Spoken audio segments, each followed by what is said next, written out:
কুমিল্লার ১৪ গ্রামে প্রায় ৪০ দিন আগে পুলিশ পরিচয়ে ৩০০ বস্তা চাল বোঝাই একটি ট্রাক ছিনতাইয়ের ঘটনা ঘটে। আজ রোববার সকালে ট্রাকটি গাজীপুর থেকে উদ্ধার করেছে পুলিশ। তবে এ ঘটনায় পুলিশ কাউকে গ্রেপ্তার করতে পারেনি।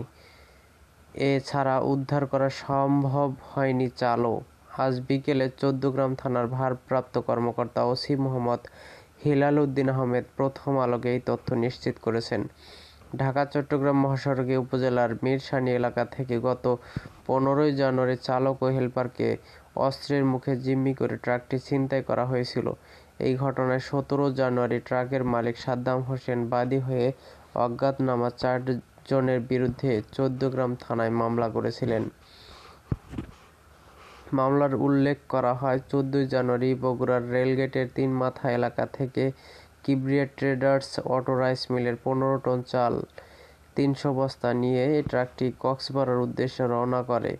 চালগুলোর বাজার মূল্য প্রায় ৮ লাখ টাকা। ১৫ জানুয়ারি ভোরে ট্রাকটি মহাসড়কের মিরাসানি এলাকায় পৌঁছালে পেছন থেকে একটি মাইক্রোবাস ট্রাকটির গতিরোধ করে। এ সময় ৩ থেকে ৪ জন অজ্ঞাতনামা ব্যক্তি পুলিশের পোশাক পরে নিজেদের পুলিশ পরিচয় দেয়।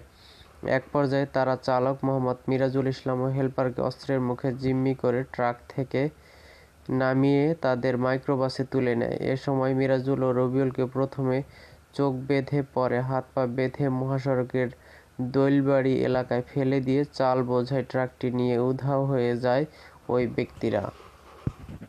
ট্রাকটির চালক মিরাজুল ইসলাম বলেন, যারা অস্ত্রের মুখে জিম্মি করে ট্রাক নিয়ে গেছে তারা পুলিশের পোশাক পরা ছিল এবং তাদের হাতে পিস্তল ছিল।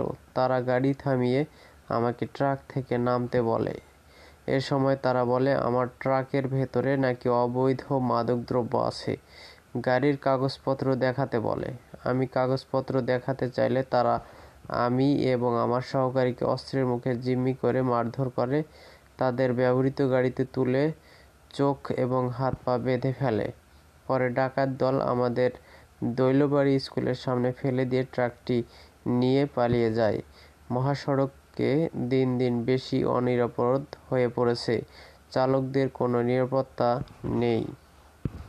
১৪ গ্রাম থানার ওসি হিলাল উদ্দিন আহমেদ বলেন, তথ্য প্রযুক্তির সহায়তায় রোববার সকালে ট্রাকটি খালি অবস্থায় গাজীপুর সিটির বাহাদুরপুর এলাকার বাংলাবাজারমুখী রাস্তার উপর থেকে উদ্ধার করা হয়েছে।